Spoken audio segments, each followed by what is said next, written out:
brings back a lot of memories.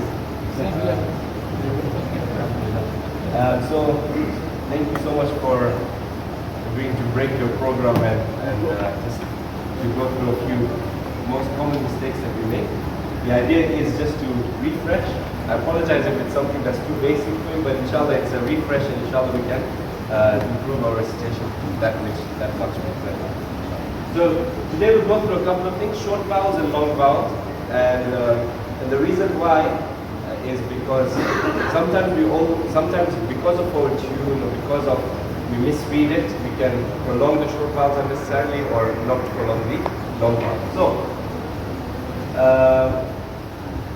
and the idea behind this is whatever we learn here, even if it's going to improve our recitation by 1%, inshallah we can practice together, we can go with our families and practice together, and together we can improve our recitation. This is that month of Ramadan, the month of the Qurán, we can all improve our recitation. Okay, so short vowels, just the way in English we have A, E, I, O, U. Short vowels we have Fatha, Kasra and Dhamma. That's just one count each. But the main thing here is with Fatha, we all know it's A. With Kasra, it's E. It's not E. And we'll come to that examples as well. And with Dhamma is U, not O. And the reason why I say that is because, for example, in Surah Al-Fatihah, we say Ihdina. A lot of times we will say Ihdina. Ihdina is wrong. It will be Ihdina. So remember, whenever you see a Kasra, sharp downward pronunciation. What would it be? Ihdina, not Ihdina. Can anyone recite that for me? Sami'a Allahu liman hamida. So now important. A-I-U. Sami'a Allah. So it won't be Sami'a Allah. Not here, it's Ayn. Sami'a Allahu liman hamida. And now this one again. Al-Mu'min. For example, in English, we'll say M-O, yeah? It's not mu'min, it's mu'min. Al-mu'minun. Everyone say that? Al-mu'minun. Okay. Can I... Oh, this one. Can anyone recite that for me? أشهد أن محمدا عبده ورسوله. Can I get the next slide, please? Long vowel.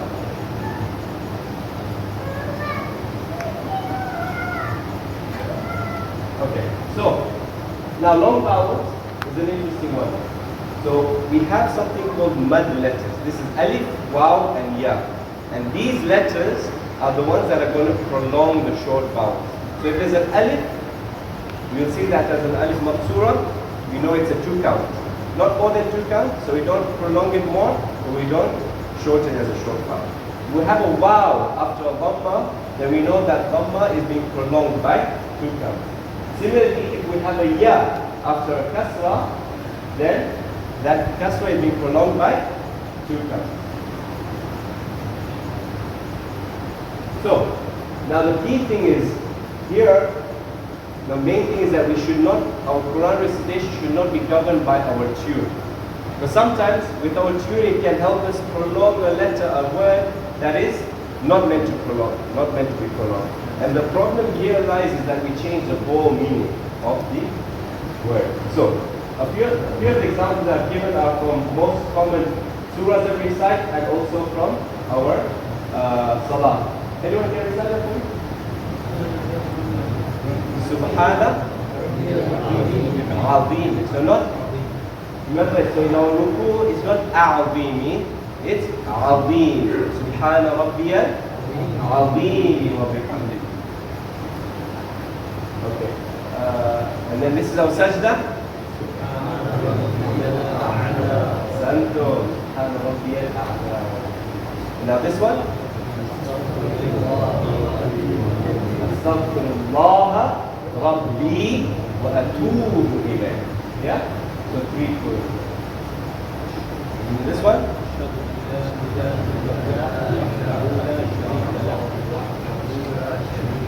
أشهد أن لا إله إلا الله وحده لا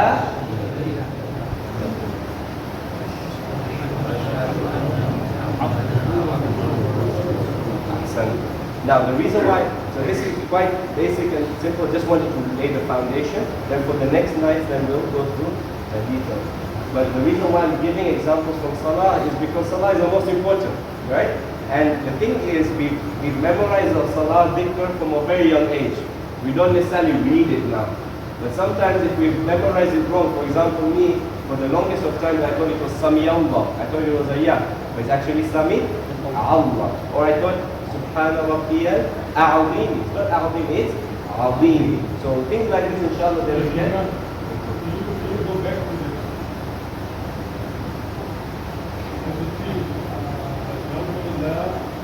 There is Kasra, there is La. That's a Fatha. There is a Fatha. Yeah. Alif. That's an Alif. That's a Lam Alif. Now we recite the Karma La Ilaha Ilah. So this one, oh, is that right?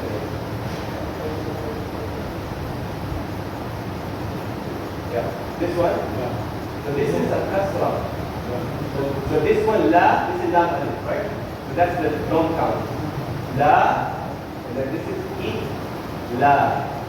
Why do we Fatha and there is Alif? So this is the Lam Alif, Why right? can't we have only Alif instead of the Fatha? No, so this is where, this is important. So this is important. I didn't want to get into it because we all recite from Indo-Pak. It's going to be confusing. But the key thing in Arabic is that an alif can only make a fatha into a long vowel. If there's no fatha, then the alif cannot do anything. So that's why there has to be a fatha there. If there was no fatha there on the lam, then I don't know how to pronounce that lam. But technically there's no Fatha Kasra Dhamma. Because Indo-Pak, there's only an alif of Surah.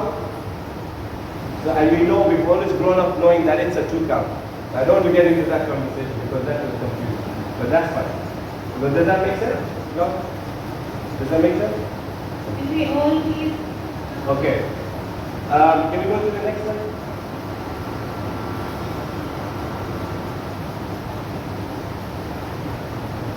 No, not this one. It was lesson 4.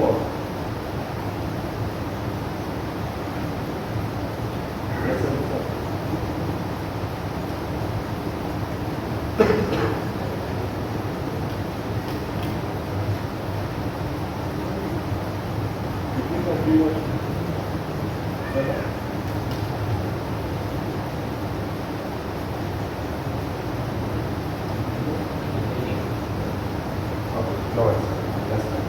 So, what I want us to do, if you can put up Surah Al-Fatihah for me.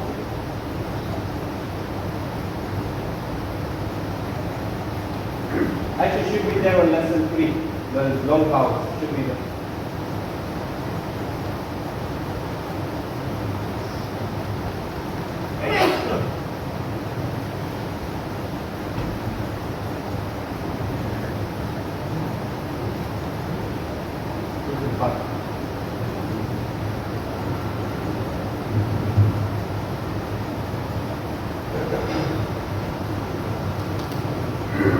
So Surah Al-Fatihah is a perfect example of how we need to make sure short vowels are short vowels and long vowels are long vowels. So the first verse is what? Bismillahir Rahmanir Rahim. Alhamdulillahi Rabbil Alameen. Can you make it loud? So we have Alhamdulillahi Rabbil Alameen. Now important to make sure that it's Alhamdu, not Alhamdu, not O. Alhamdu. Lillahi Rabbil Alameen. Then the next verse is Ar-Rahmanir Rahim. Nice and simple. With that one, next one. Maliki Yawmiddin. Maliki is 2 counts. Liki, short, downward pronunciation. Maliki, not Maliki. Maliki Yawmiddin. Yeah, not Yawmiddin.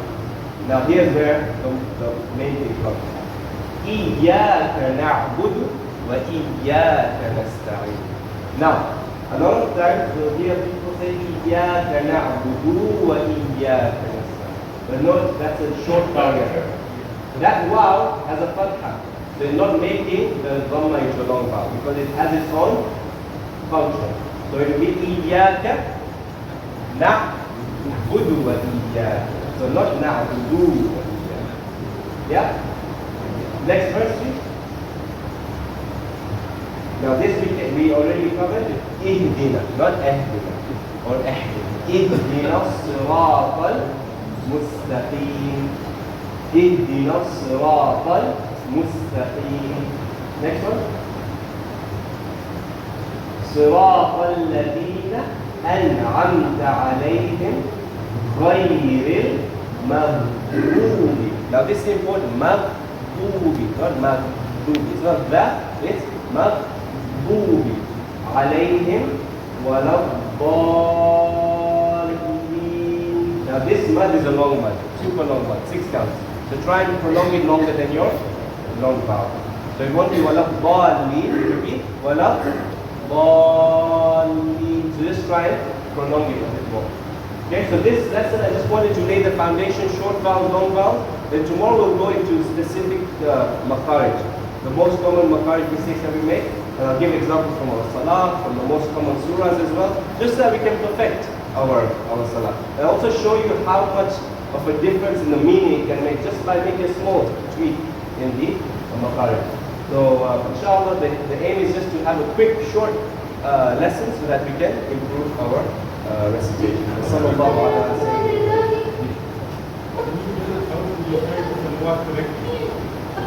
Okay, so it's coming. It's coming. We have 5 nights. Sorry? God is merciful, don't worry. صلى الله على سيدنا محمد وآل بيته الطيبين الطاهرين.